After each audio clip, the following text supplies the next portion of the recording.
Hello, जय हिंद, वंदे मातरम दोस्तों।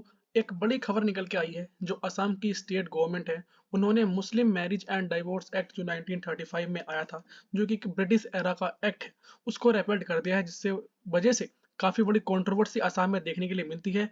और इस टाइम अगर आप असम की कंडीशन देखोगे तो काफी बड़ा चेंज यहाँ पे देखने के लिए मिला है, क्योंकि ये एक्ट एक मुस्लिम कम्युनिटी का एक्ट है और जो मुस्लिम कम्युनिटी है इस टाइम काफी आक्रोश में है अगेंस्ट असम गवर्नमेंट। तो आज की वीडियो में डिस्कस करेंगे इसी के बारे में कि असम की गवर्नमेंट ने ऐसा क्यों किया और क्या असम एक यूनिफॉर्म सिविल कोड अपने स्टेट में लाने जा रहा है। तो यहाँ पे आप आर्टिकल पढ़ सकते हैं। द मिंट का आर्टिकल है, Assam repeals Muslim marriage act paves way for the UCC. Next article है, India's Assam scraps colonial era Muslim marriage law. तो अब बात करते हैं, ये जो एक्ट है ये असम मुस्लिम marriage and divorce registration act 1935 में आया था। ब्रिटिश एरा के टाइम का ये एक्ट है।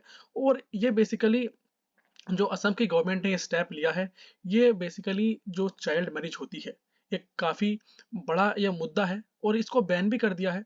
कई सारे स्टेट में इसको बैन किया गया है, पर भी अब भी बहुत सारी जगह ऐसी हैं जहाँ पे ये देखने के लिए मिलता है। और असम में भी ये काफी प्रोमिनेंट था, तो इस चीज के लिए इसको प्रोहिबिट करने के लिए गवर्नमेंट ने ये स्टेप लिया है। जो वहाँ के चीफ मिनिस्टर हैं हिमांता विश्वा शर्मा, उन्होंने इसको एक एज ओल्ड एक्ट बताया है।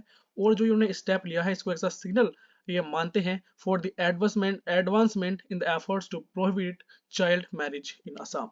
यहाँ पे उनका ट्वीट है जो उन्होंने ट्विटर पे डाला था, आप पढ़ सकते हैं। अगर मैं यहाँ पे बात करूँ कि जो असम की गवर्नमेंट है उसने इसको प्रोहिबिट तो किया है, पर साथ ही साथ वन टाइम कंपनसेशन यानी एक बार कंपनसेशन कितने लाख का, 2 लाख का कंपनसेशन ये देने वाले हैं for Muslim marriage registrars to support their rehabilitation. उनके रिहेबिलिटेशन में सपोर्ट करने के लिए 2 लाख का भी इन्होंने वन टाइम कंपनसेशन भी अलॉट किया गया है।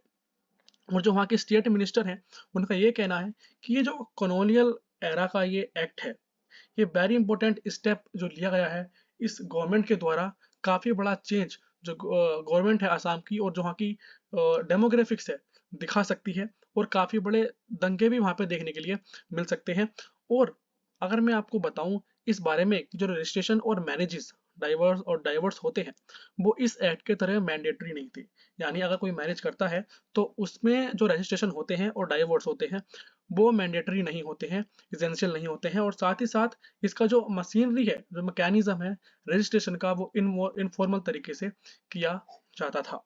ठीक है, इसीलिए इसको प्रोहिबिटेड किया जा रहा है, क्योंकि समटाइम्स ऐसा होता है कि 21 साल के जो मेल्स होते हैं और 18 साल की जो फीमेल्स होती हैं उनसे नीचे के जो ये व्यक्ति होते हैं, समटाइम्स ये मैरिज कर लेते हैं, जिसकी वजह से एक अच्छा मैसेज जो पब्लिक है, जो सोसाइटी है उसको नहीं जाता है। उस चीज को यहाँ पे रेस्ट्रिक्ट करने के लिए, प्रिवेंट करने के लिए सरकार ने एक बड़ा स्टेप लिया है, ताकि जो जो डेकोरम है सोसाइटी में वो मेंटेन किया जा सके। अगर असम की पर्टिकुलरली बात करें तो असम का मैप कुछ इस तरह से दिखता है। ये अरुणाचल प्रदेश से, नागालैंड से, मणिपुर से, मिजोरम से, त्रिपुरा से और मेघालय से बाउंड्री टच करता है। साथ ही साथ इधर भूटान और इधर बांग्लादेश से अपनी जो बाउंड्री है वो बनाता है।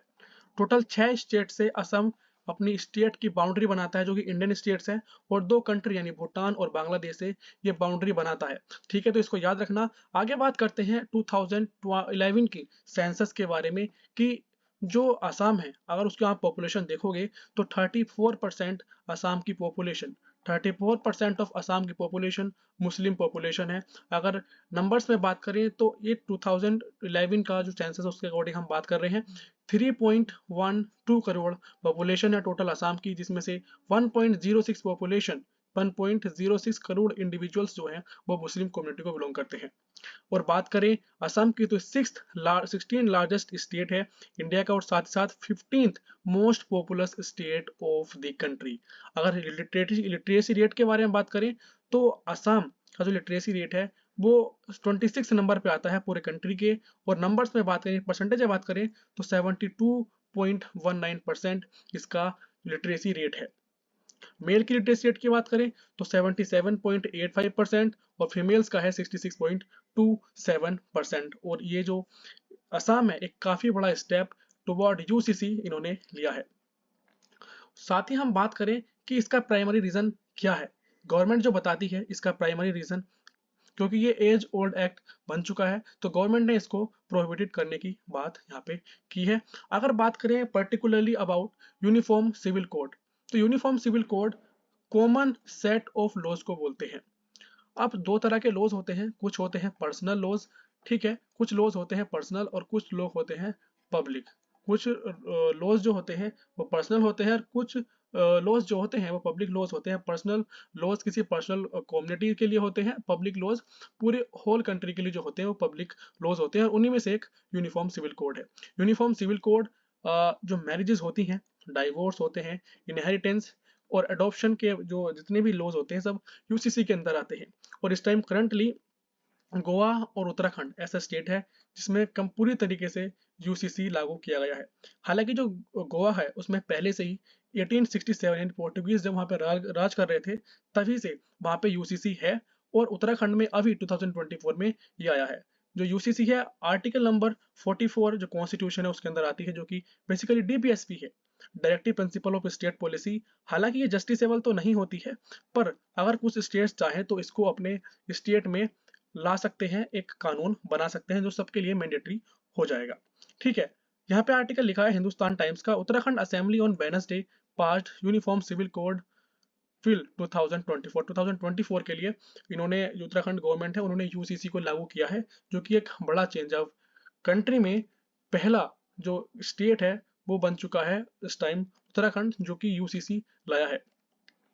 अगर हम बात करें तो दो तरह के नेशंस होते हैं, जैसे इंडिया, मलेशिया और इसराइल। ये ऐसे नेशंस हैं जो personal laws community specific model होता है उसको फॉलो करते हैं, और जैसे वेस्टर्न कंट्रीज है वो जैसे यूएसए और फ्रांस वो यूसीसी को मानते हैं। हालांकि जो इंडिया है वो भी यूसीसी की तरफ धीरे धीरे जा रहा है, दो स्टेट्स उसके भी जो यूसीसी को अपना चुके हैं।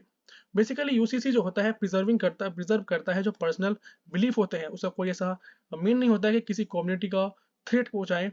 और सेकंड जो इम्पोर्टेंट फीचर है इसका, वो इंश्योर करता है equal rights and justice for all citizen, either is a male और अ फीमेल। तो आज की वीडियो में इतना ही था। असम के बारे में जो खबर ये फैल रही थी उसके बारे में डिस्कस किया डिटेल में। Thank you.